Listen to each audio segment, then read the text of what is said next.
Okay. All There right. we We're recording. Yay. Hi, everybody. This is Lorina and Kim doing another video. So how are Hello. you? Hi. How are you today, Kim? I'm good. We're back on Excellent. track doing another video together. Yeah, I know it's been a while. Oh, yeah. I moved. I literally moved, like my residence. So with like this year, I moved my business and now I've moved. So anyway, a lot going on. So it's kind A of lot of fun. good positive changes for you. Yeah. Yeah, really good ones. Anyway, so I'm excited. So yeah, I live like less than a mile away, so that's fabulous. Anyway, Yeah. just a little personal now. Yeah, it's really close. Anyway, so today we decided we're going to talk about several what we think very interesting things. We're going to talk about Akashic records and accessing them and the Akashic record readings. And anyway, do you want to? You can start with what your experience is with that if you want. Okay. Yeah. I mean, I am a very Gemini. Like, I like to explore a lot of things and so I explored a lot of readings and videos on the Akashic, but and I know the procedure based on a book I got for my birthday last year. It's very procedural with most typical Akashic records to access that realm. And I practice it a little bit because they say you're supposed to practice on yourself first and getting that connection, establishing that connection. It's always easiest to do it for yourself. But then I didn't keep up the everyday or multiple times a week I should be doing it to expand myself to the other. So, but Yeah. I just know you need the prayer, the opening prayer, the humbleness that you're promising to be humble and not use the information to do sketchy things with it, That's good. because I guess some people do that. And then approaching the record keepers, which I guess they refer to as the Lord of the Records, which I think is a really interesting title. Yeah. Or I've heard the Lord of the Akasha, Lords of the Akasha. Very, yeah. I think it's the same thing. Yeah. It had a But little bit of a traditionally a little bit of a religious flair for me that I didn't really resonate with. So, but and and what kind of information did you get for yourself? How was it for you when you did it? I saw okay, so I can't remember. I don't think I specifically went in to find anything out in particular, but I think I remember seeing some information flood through about my connection with my father and I, past this lifetime. And he had actually just recently passed away this year. So, and it was oh, wow, I've known him before. So, or and then it was something about my anxiety. I think, I have a little bit of anxiety in my history and some information came around that. So it was starting to roll. The information was starting to come in. Oh, cool. And what, if you don't mind me asking, with your father, how did it feel when you connected with that past life connection? Was it, I'm sure it was probably familiar because that makes sense. But did it feel uncomfortable? Did you feel love for him? Did you see him more clearly? How did you feel about him when you looked at that? Well, it was just a little bit more oh, this sort of explains some of our dynamic, We didn't always have the best connection. So then I was always a little confounded about it. And it's oh, yeah, there's this stuff, this stagnation from this prior carryover that we're trying to work out together, Yeah. And did it feel like the same, from the past life to this life? Did it feel like the same energy? Yeah. Energy dynamic. Okay. Interesting. Yeah. So that helps you become more clear about that relationship, I guess.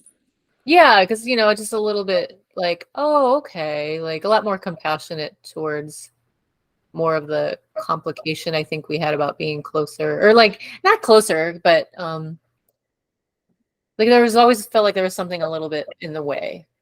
Oh, okay. Interesting. Yeah. You can get a lot from the records. That's interesting. Yeah. Cool. Well, my experience with the Akashic record readings, first of all, just to explain the Akashic records, because some people might not quite understand, it's the Hall of Records where everybody's lifetimes, present, past, and even future, from what I know now. I'm not sure how that works with future, because I don't know. Yeah, point. Getting into probable realities there, but everything is recorded, so you can access these records and get pertinent information to your lifetime now. And you can get what you brought in to heal, what your life purpose is. And usually the life purpose, it can be it can be simpler than what we think. I think we think in grand terms of our purpose. That's Right. I think it's pretty common. But sometimes it can be really quite simple, like you are here to be a mother, or to carry some particular energy, to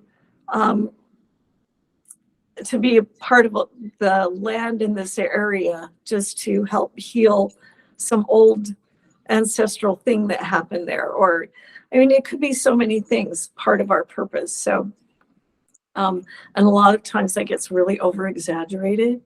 And yeah, and sometimes our purpose is to actually have an easier life in this lifetime, because you did a lot of really intense lifetimes, so you get a little bit of a break. And so you don't have those, so you don't have those really huge lessons that are really hard. I'm not having one of those this lifetime. Me neither. Yeah. Anyway, but that's, part of your life purpose. There are many reasons for us to be here: to resolve some things with family members, to heal things, Right. to bring some gifts in, and then to grow them even, or to help share them. Right. All these things. So anyway, like I said, sometimes that gets over exaggerated. And I've done some sessions on people who actually don't have a lot of karmic stuff. And so a lot of it is like karmic stuff, like what kind of karmic patterns are you recreating in your life that you're here to resolve. But I've had several sessions with some people who are so clear and clean. I think I've spoken about this before, that it's like, wow, how did you do that? Oh, I've never heard you talk about that. That's interesting. Yeah, not a lot. And they're usually younger than me, these people, and like 30s, maybe 40s, who are so clear and clean that it's like, wow, I don't know how you got to this level where you get this and that you're that clear, but wow, that's amazing. and their life path is much easier than a lot of people. So I wonder what? Go ahead.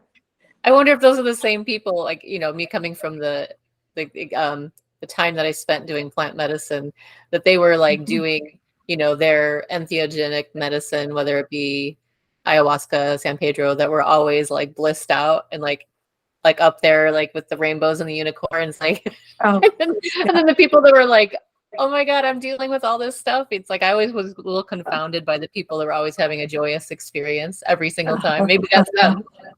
Oh, maybe. I don't know. Or who knows? Yeah. They were that clean. Yeah, maybe.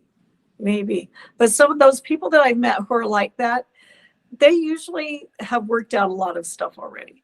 And that's why they're here, to as part of their purpose, is to actually get to where they need to go more quickly to achieve whatever that is.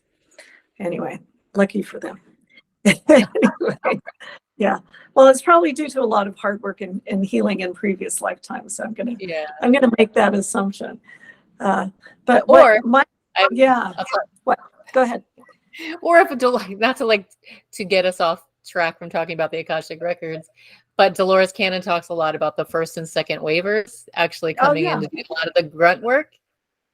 You and I are first and second waivers, and then the people kind of coming in behind they've never really been here as much. Yeah. So they're cleaner. Yeah, they had less earth experience. Yeah. where they created lots of karma. Right. Anyways. Yeah. Yeah, I'll agree with that. Yeah. I'm actually a first waver. So Are you yeah. first wave? Okay. Oh You're probably yeah. at the tail end though, right? The tail What? end of the first wave. Are you at the tail end of the first wave? Oh, I can't remember what those time periods are, but definitely I'm a first waver. It was Yeah. hard for So them. yeah, breaking down a lot of boundaries there Yeah. and belief systems. Yeah, absolutely. Yeah. Anyway, so back to Akashic I records, know. Actually, which is fine. So how I started doing Akashic record readings. Well, I could see past lives, see my own and other people's. I think when I was hit in my 20s, I could just see them. Um, I didn't talk a lot about them. I did to a few people, but when I started doing them, the reason why I started doing them is that I had an experience where um, I was this was in New York, so I was probably in my 40s or something. I was taking a bath, could have been 30s. Anyway, I was taking a bath and I was chanting and toning and meditating, and I was really into all of this stuff at that point. But I was suddenly, while I was doing this, I was out, I think it was my location. I was out of my body and I was in that pre-life place. And I could see the pre-life area. I'm not sure what it's called or where I was, or if there's different ones depending on where you're from. I mean, certainly a possibility, but what I could see in the background was absolutely beautiful. It was like looking at a city that was a crystalline city oh wow. that was white and gold and like kind of looked like selenite or crystalline buildings everywhere. I mean, That's cool. it was beautiful. And anyway, but I was standing on the edge of with this person, almost like a precipice, like a jumping off point. It seemed like to me. I was standing on the edge, and there were other people there. But anyway, in the background was the elders. We'll call them the high council. These are the people that you meet with when you decide to come into this lifetime. Anyway, but I was talking to one person in particular. We were standing and we were talking, and I was saying to him, I don't want to go there. I've changed my mind. I don't know if I like those people. And so what I felt was that my mother was already pregnant with me. And so I was not fully attached to my body yet, the fetus. And I was hovering around a lot and having second thoughts about actually coming into this lifetime. And he was saying to me, oh no, this is what we discussed. These are all the reasons you really need to do this. So he's very strongly encouraged me to come back. And so of course I'm here. So yes, I did. Anyway, so at some point, and I think I was around 38, that's popping into my head. So I decided that I could do readings by just going to that place, that meeting place where you meet with the council and you like everybody, I don't think we all have the same council. Your council, whoever's getting a reading, we're meeting with your council to get information about what all the reasons why, not well, all of them, the reasons why you're here that are pertinent to your life right now, and what you need to heal, what some the karmic stuff, that your talents, your purpose, and the past lives, some characters in the past lives, some, like for you, your father, like, are there any people that we need to look at that would be beneficial for you to see why you have this kind of relationship and what happened in past lives with this person? Anyway, so that's how I connected. Now later on, I have that same book that you have. I have a couple others too, that I think it's Linda Howe. Mm-hmm. And so I've done that. I've done the prayers and stuff, but and I've also done it where you meditate and go, okay, tune in and ask the lords of the Akashic to open the records for you for whatever reason. So, and to me, they all work. If you can stop for a minute and get into that meditative state and then ask for the information, that's where I think the most benefit comes from, being in that kind of deeper flow state. Yeah. Yeah. Yeah. Anyway, and you can heal. There can be healing in Akashic record readings. We were talking about this a little bit before. Um, and it can be really profound, actually, for some reason. Excuse me, connecting into that energy and bringing that information through, something just, it starts unwrapping and things just start leaving, energetically leaving the body, maybe because the information's coming through, so you no longer need to hang on to that anymore. I don't know the reasons why. I just know that some profound healing can happen with an Akashic record reading and greater understanding. So it can be really amazing. And sometimes random healing. Yeah. Just random. Like I was doing Akashic record reading for somebody once, and this was like a psychic fair. Like it's supposed to be a 15-minute reading. And so I started the reading, and all of a sudden it was like I felt this energy coming in. And all of a sudden, and I just said, wait a minute, you got to stop, because healing just started, like this energy just started surrounding her. She had had COVID, and I heard like within 24 hours, her sense of smell came back and taste came back because it was completely gone. And she was still suffering from that. Anyway, and that was just random. She was not there to get a healing. She was there to get a reading. But it just like, okay. That's what was needed. Yeah. So when you play in these realms, you never know exactly what's going to happen, which is really exciting, actually. Yeah. That's important because like you have to get past your own like not ego, but who you are in this moment. Like desire, thinking your brain thinks it knows what you need and why things are, like you have to get past your logic and like let spirit, right, bring the flow of what divine intelligence. Yes, divine intelligence or spirit. Yeah. All those things. Yeah, it's beautiful. Being connected to that. Yeah, that ego. We need to let go of that ego. So it's almost like what you describe is almost like you're bridging like the time-space continuum when you open up the Akashic records in a lot of ways too, and like bridging your client, your client who's there for a reading or a healing, bridging them to these other aspects of themselves through time and space, and like that connection is almost like the key, right? And then things just start transforming. Yeah. Yes. 100%. That's it. Yeah. Yeah. I think that's always the key. It's that bridging that gap between time and space. That's where the magic is. Yeah. Right. Yeah. That's where consciousness, that's the creation point in consciousness is right there.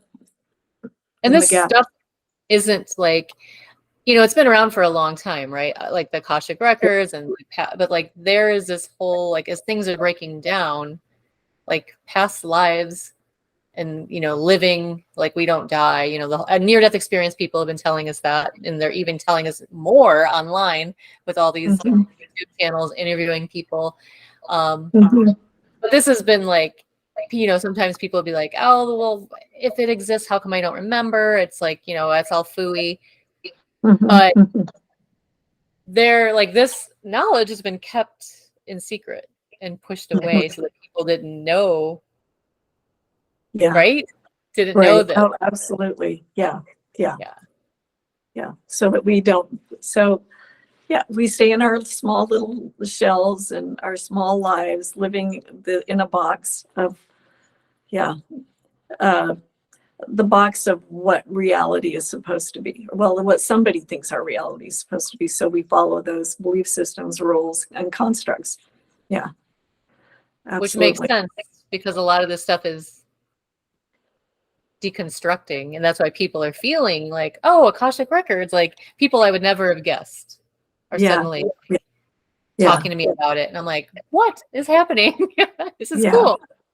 And I think, and you mentioned this earlier, that with greater levels of consciousness, which is happening, so there's this awareness, the deconstructing of the matrix, we can talk about that next, that as those belief systems fall away and the greater consciousness comes in, what's going to happen is we are going to remember more.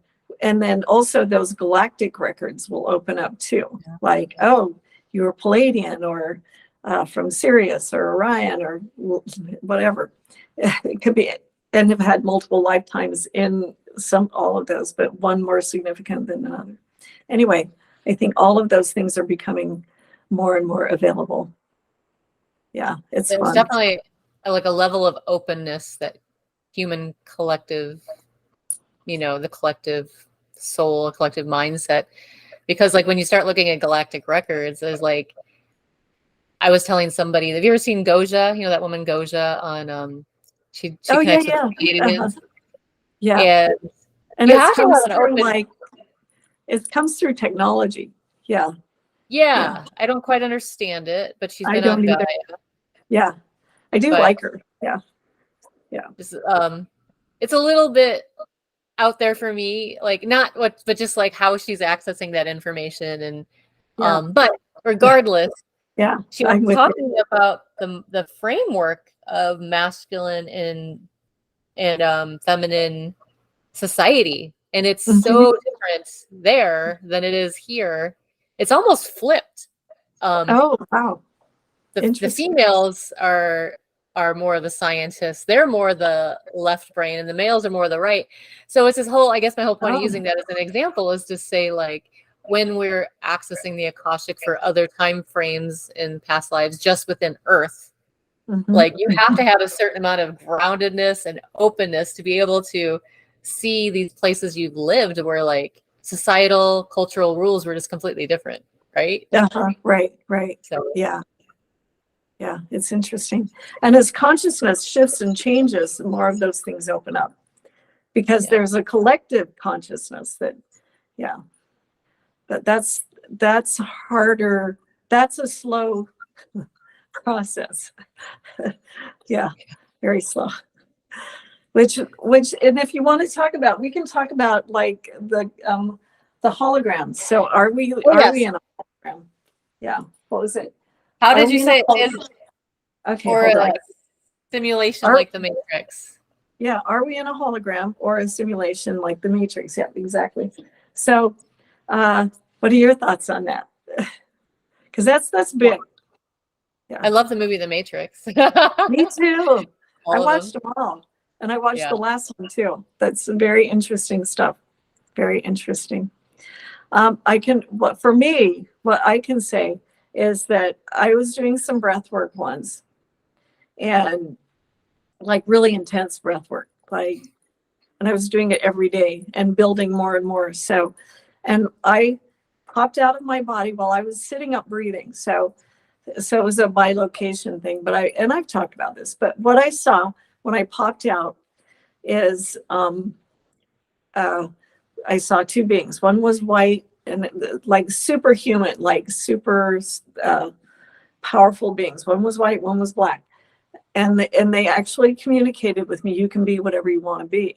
You can be good. You can be good as you want to be. You can be bad as you want to be. But then they also showed me as part of this, and I believe for a moment I was literally in the void where all things are created from that place, from that nothingness, the dark nothingness. They showed me an actual structure of the hologram, and I could actually draw it out. I can't do it right now, of what that looks like. I saw it that clearly of what the structure of the hologram looks like, and where energy are like my conscious energy, who I am as Lorina consciousness, going in through this structure of the hologram, and then it projects out through the structure and creates what you think, feel, believe, everything. And so it is a projected reality through this structure. Okay. And I could draw it because I remember exactly what it looks like. And I've tried to draw it a few times, and it's not that complex either. And what I heard was, You are 100% what you believe. 100%. So that sounds like a hologram. Right. Yeah. Anyway, what do you think? So as you change and shift what you believe, you change and shift your reality. And it is a projection through this structure. Yeah. Right. Yeah. And like that's been something, I mean, I totally 100% agree with you on all that. I haven't seen it particularly that way because you got a lot more specific with your downloads from your breath work.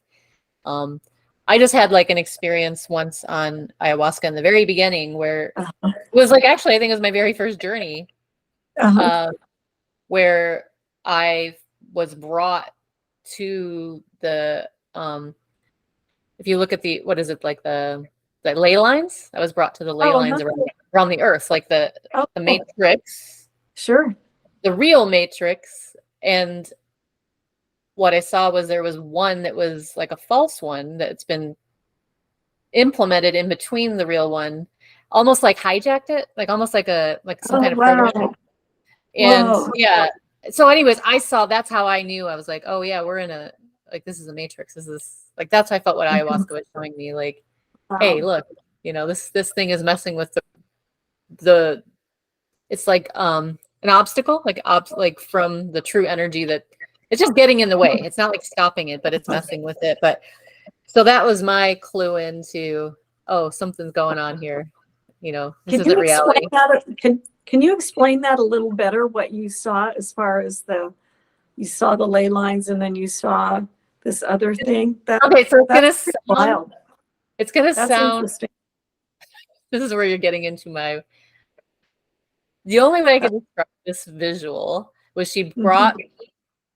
I could see it. It was almost like, you ever seen the books of Barbara Brennan's Healing, where it's like this beautiful Sure. white, blue, like lines in the human body? It was Mhm. that around the earth. It was just, and then the true original blueprint, etheric blueprint of the earth. This is the matrix, and this beautiful energy comes down through it into the earth. And what Uh-huh. I saw was like almost this like thing that's interfering with that. Like Oh, uh-huh. it's laying uh in between the earth and that matrix, and it's Oh, giving wow. up, it's like a creepy looking crud. Like it's a matrix too, but it's almost like Mhm. artificially made. It's the only way, it was like my impression. Uh-huh. Um from like a lower, heavy, dense something. I can't even, Okay. I can't put Uh-huh. stuff in the words. Yeah, And then it's okay. she wanted me to look at it, and then all of a sudden this matrix, this funky matrix, let out this weird etheric gas. It was like, Ew. it was like, it was a cloud of gas, and all of a sudden she said, get away from that, and she pulled me away from it, and she's like, now you Mhm. see. And I have no idea what that means. It was just Well, interference. I was wow. being shown Yeah. interference. Yeah. um Wow. That's wild. That so makes a lot of sense. Yeah. So we're probably all suffering from a bit of that. Yeah. yeah, it was like That's obscuring. It was wild. almost like showing the obscurity of this thing, interfering from being able to really tap into a true connection to the Mhm. earth, to Mhm. ourselves, to our Yeah. matrix, our real matrix, Yeah. That's interesting. I guess Yeah. that's called, we could call that Maya, or the illusion. That's, Maybe, yeah. yeah. Yeah. Yeah. So, and I did have an experience where, again, I was doing a reading for somebody and I was sitting in front of them. And this was, again, it was a very short reading, but all of a sudden I saw this energy projecting out from her. Now, sometimes, and these are, my eyes are open. I can see the energy lines projecting out of her body, Hmm. and then her beliefs, and then her experiencing what she believes, like right there. And like, almost like this bounce back of like, I'm projecting this out. And so, and this is the screen that I am Right. experiencing everything on, because this is my belief system. Yeah. But I could see it happening, um, that the dynamics of it. It was really interesting. Anyway, Wow. just kind of another strange, interesting experience. So that's why, watch your belief systems. But they are so ingrained. Our belief systems are part of our structure. And then that there is a collective belief system, consciousness, that's continually being projected out to us to not change, to stay in the construct. Right. So that we don't find out who we really are and our own real true strength and the level of consciousness that we can believe in. And that which we were talking about this earlier about like the astral plane. So we're living in this construct that's the matrix. So how far does that extend out and like into the dimensions? I mean, do you have any thoughts on that? Because that's just really interesting, and I have thoughts about it, but no real true knowledge. What about you? Me neither. I mean, I don't have any true knowledge around it other than I ponder this a lot recently too, where I'm like, how far do you, if this, we're taught, especially by Eastern religions, that this is an illusion, the wheel of samsara, and like how to transcend that. And it's like, at what point do we not exist, but like, I guess my brain can't even like fathom the dynamic of where we exist with dropping all the attachments, all the illusions. And like, then my mind goes like, oh, I want to figure it out. Is that like 7D? Is that 11D? Right. Right. What level is that? Like, yeah. And where are you really when you're like lucid dreaming or astral traveling, or and how are you outside of the matrix? Are you still inside the matrix? What's really going on? Because I've seen beings walk in the door. Now, I think that I was seeing, when this has happened, the several times this happened where I've seen a being or beings with my eyes open and seeing them walking in or they're present, and this is not, it's a type of psychic sight. I believe that you're seeing into the astral realm, but it's got to be beyond that too. But what is that? And are those beings part of the matrix trying to fool you? That's where it gets really confusing. Yeah.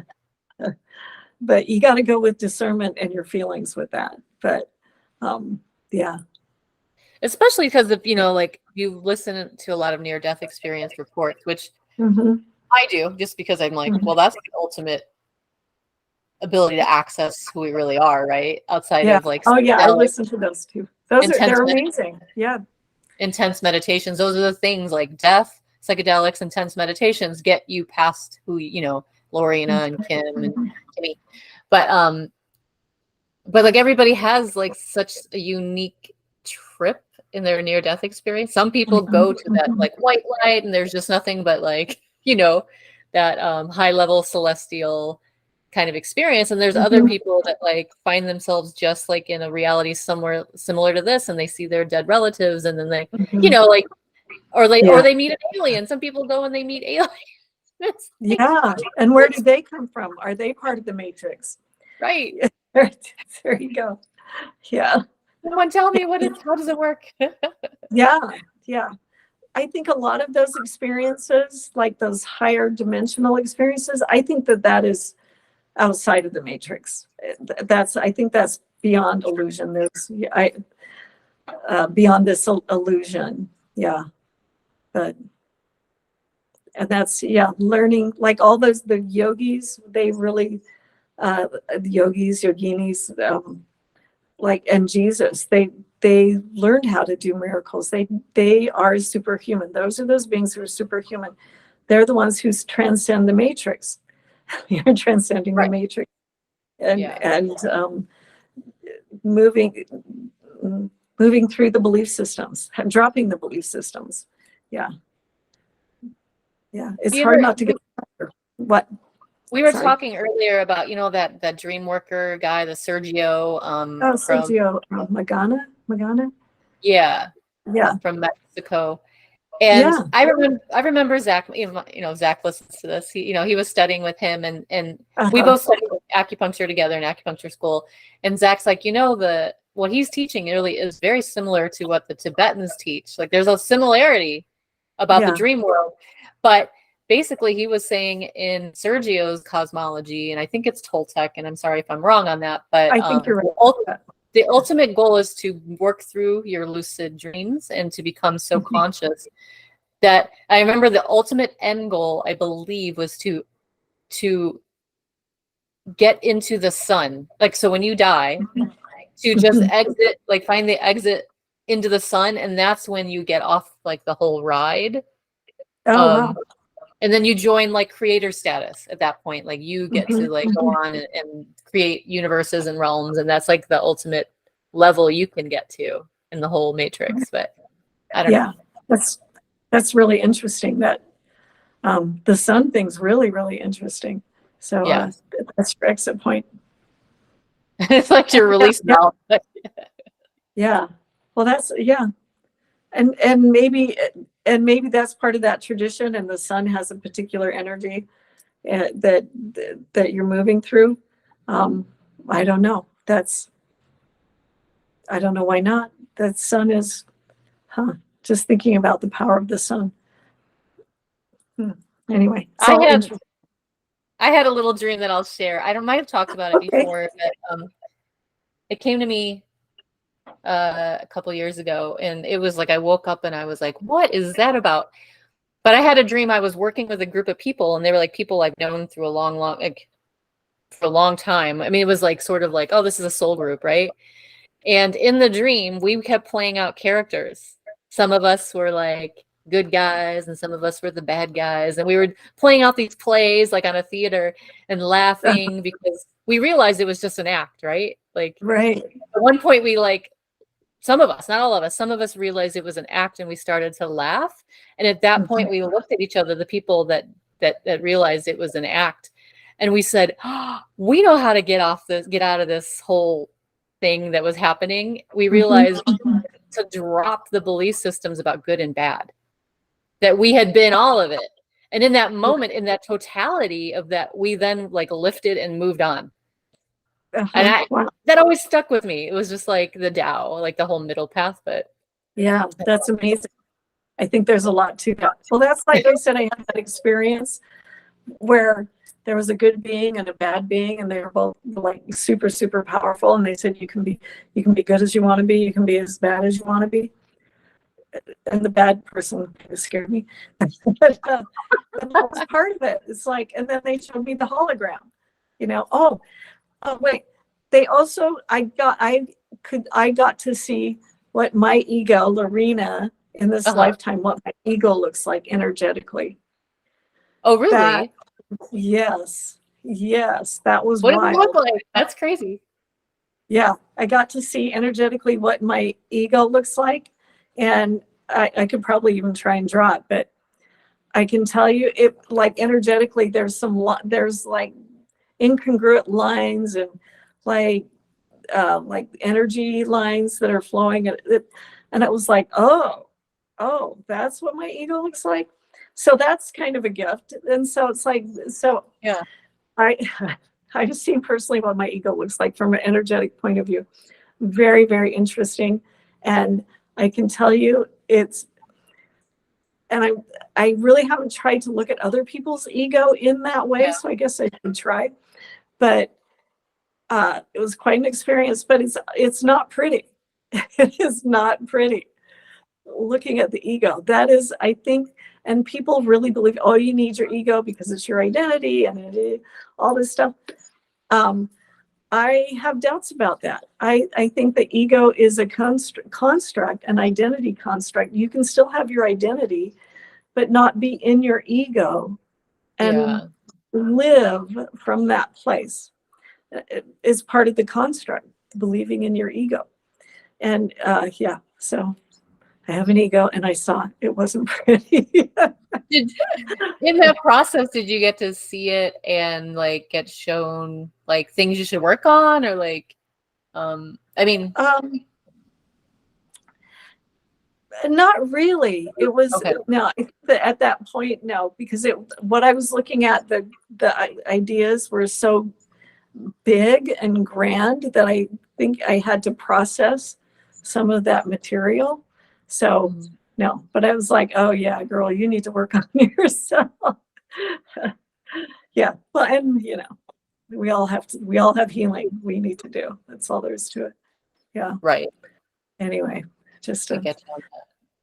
yeah, just part of that experience. But that's, it's all part of healing.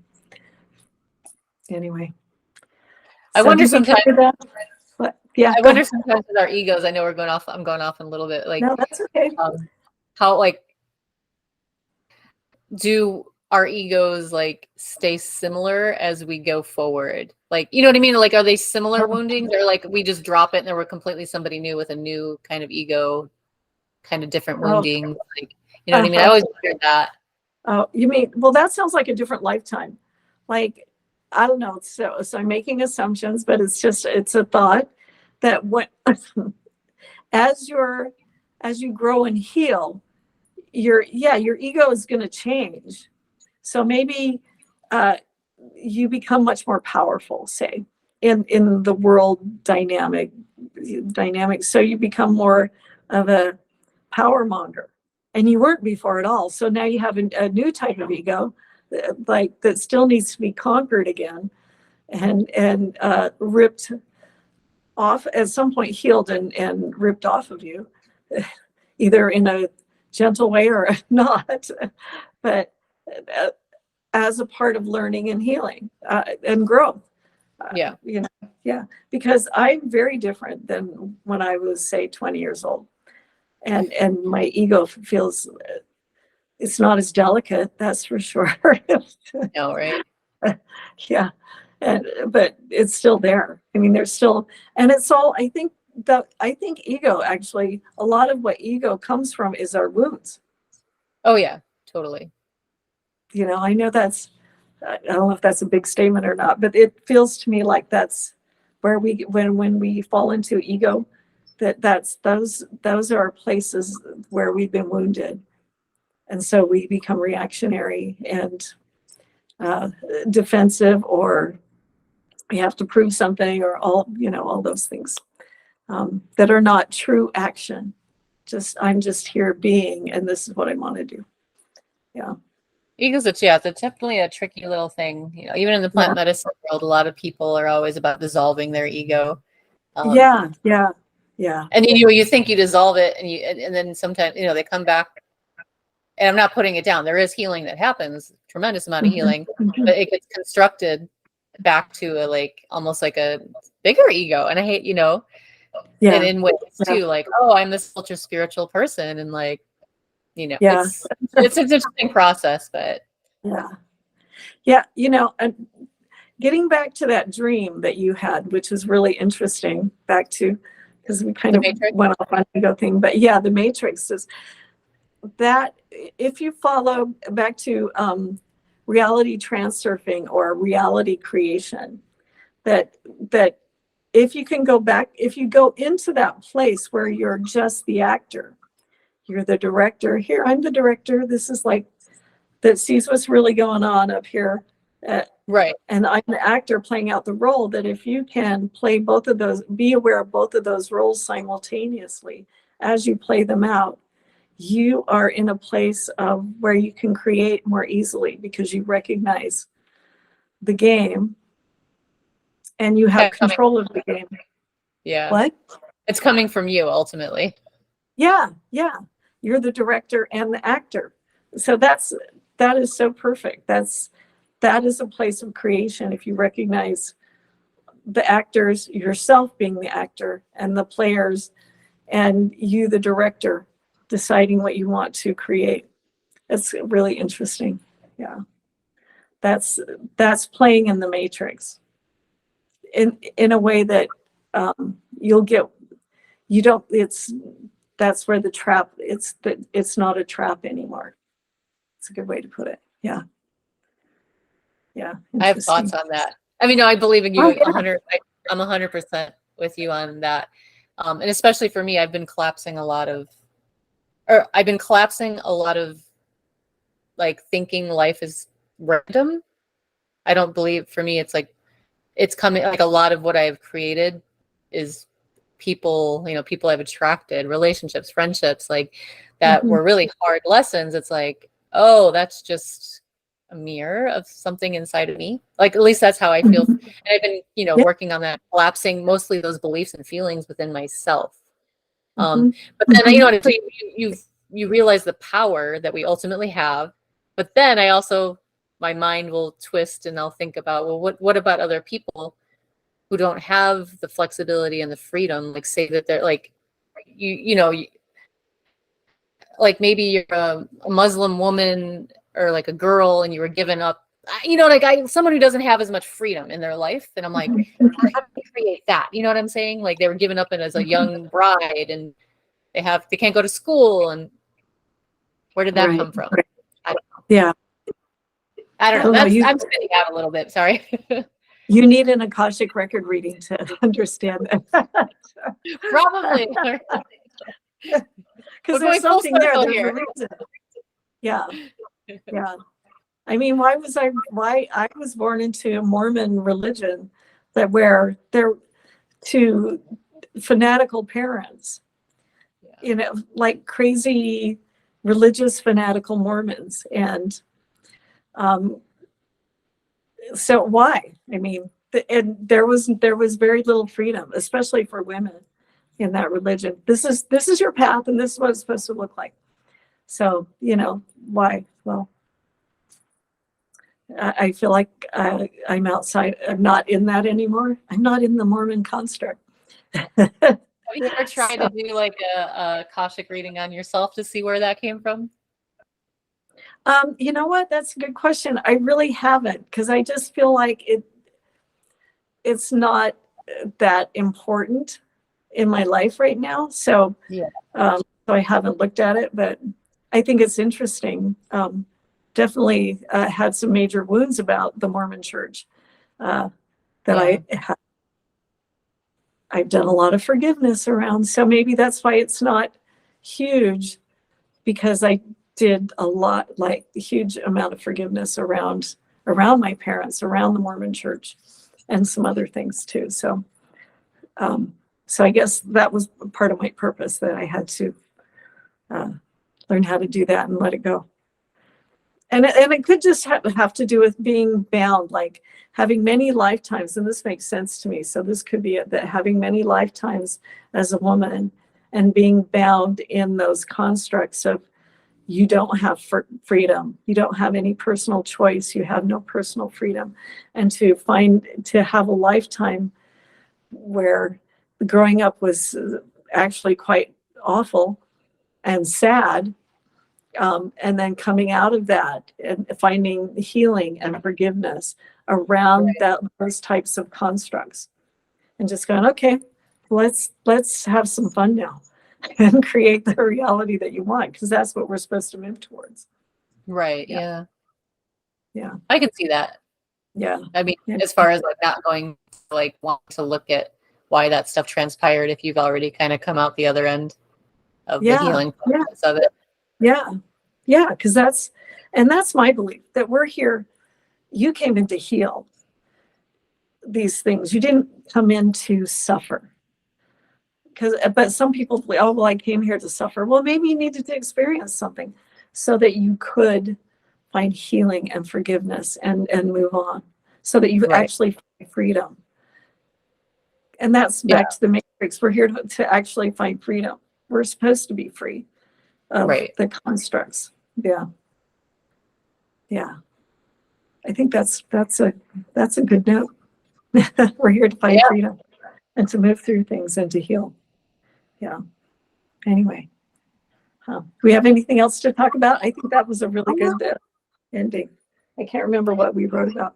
No, actually, the last thing we were going to talk about, maybe, but like I don't know if we've already touched on it, but was using ancestral symbols and metaphors from like cultures of your ancestors. Like, if you're, I can't even really think of anything because I'm like half Mexican, and then we were talking about that. Is like, would it be beneficial for me to like learn something like from Sergio, like, because some of the symbols he uses in the lucid dreaming teachings maybe already exist inside of my cellular memory.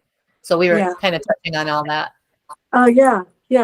I think that would be amazing for you to explore, because that is, well, this is how energetically, it's in your cells. Like that part of that ancestral power is in your cells. It's in your blood. So you could connect to that and find a lot of healing and power in it. Like what power is in those symbols that you can connect to and have it help you kind of accelerate your growth. Yeah. Like, well, I was raised Mormon.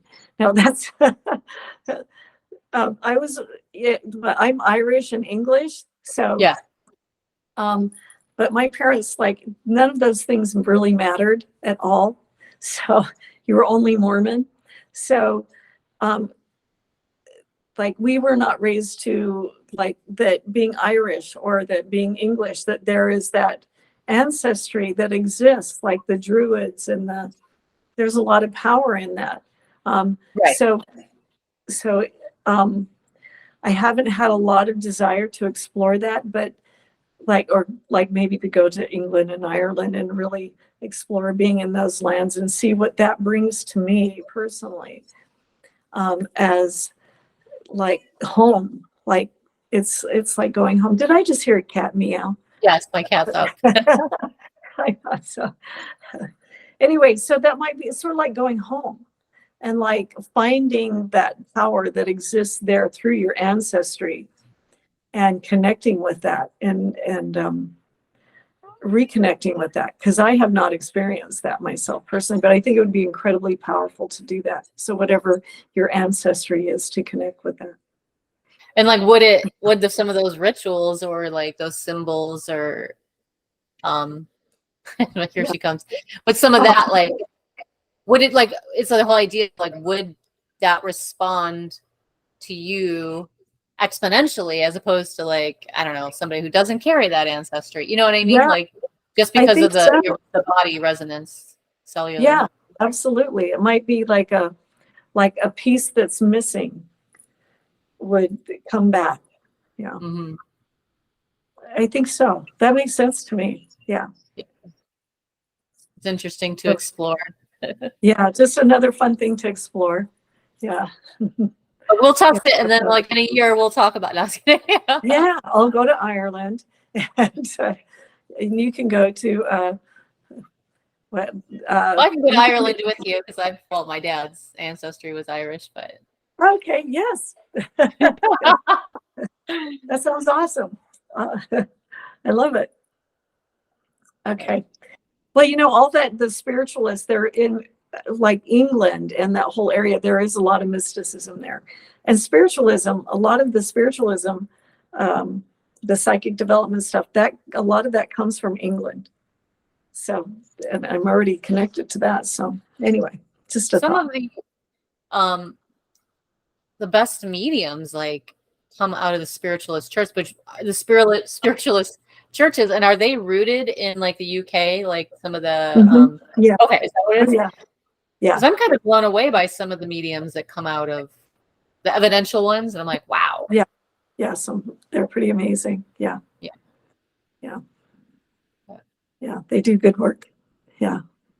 Some of them are a little too religious for me, but that aside from that, because it's kind of a religion, but there's really good training there. And it is that a lot of that comes from there. So I think it's the energy that exists there.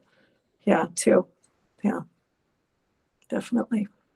I had a medium in Chicago to this day.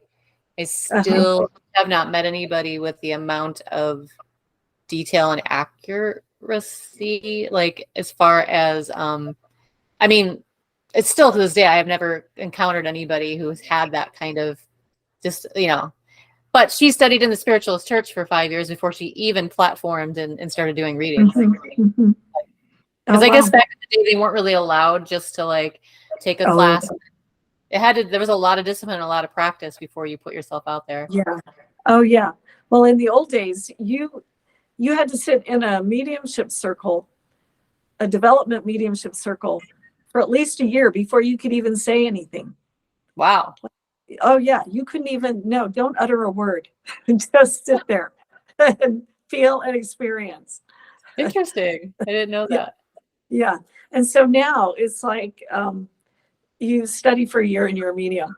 It's, you know, and you're up there doing platform.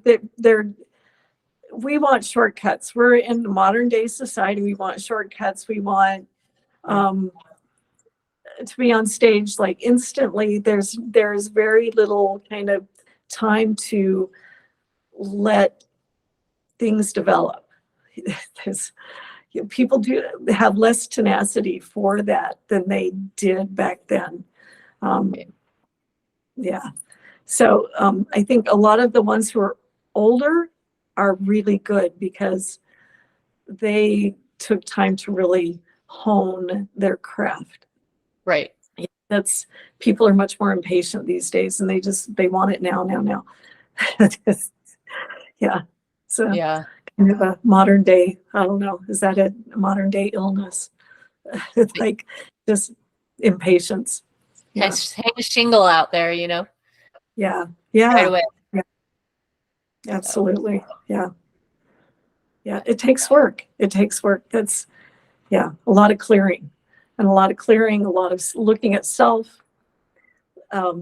consciousness growth. This is consciousness. Yeah. Right. Growing your consciousness. Yeah. Anyway, breath work is a really good, I have to say, a really good shortcut. As far as, and it's not really a shortcut because it's hard to sit there and do breath work sometimes. But it's sort of like doing ayahuasca and stuff. It's almost like a shortcut because it will move things really, really quickly. But there's still the aftermath. You have to deal with what came up, Right. the stuff Yeah. that came up and out. That's what, yeah, processing, yeah, and understanding.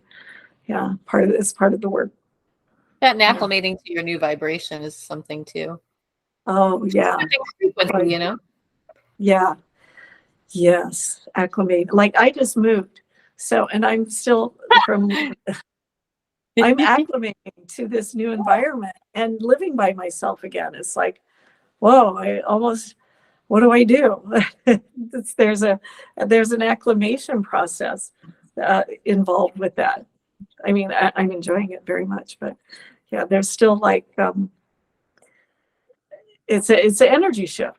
And it's sort of like, this is a good analogy. When you have a profound energy healing experience, well, and this could be through any means that it happens, but so you can like kind of ride high on that new energy system, any energy healing that happens. So you feel like this new person, this and this. But what can happen is, because you haven't changed enough mentally or emotionally to actually shift your environment to do things differently, you can easily fall back into all of the old patterns, the old belief systems, because you haven't done enough work yet. Then you recreate the same thing that you had before, because more work needs to be put into recognizing your own responsibility for creating whatever that situation, your thoughts, perhaps negative thoughts, negative environments, negatives that you haven't done enough work to actually clear that out. So profound healing can happen, but then you can slowly go back to the same if you don't do the right work, as far as what do I really want to create here, because I cleared all this stuff, now what? Right. Yeah. Yeah, that's not as exciting. No. It's not, but it's rewarding. Yeah. Anyway, have we talked enough yet? Do you think this? I think we're good. I think we're wrapping up, coming full circle to the start of the conference. Okay. Yes. All right. So yeah, that was a great conversation. Yeah. Sure. So I don't know what we'll talk about next time, but I'm sure it will be fun, interesting, exciting, and all those things.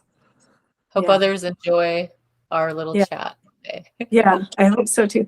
Anyway, so you guys, if you watch this video, please like, share, and subscribe. And I think that's it. Have a wonderful, wonderful day. And you have a wonderful day too, Kimmie. You too. Bye, everyone. Bye, everybody.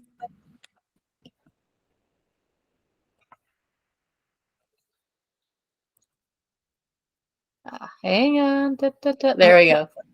Let's go. I think the button isn't working. We really are going to miss you guys.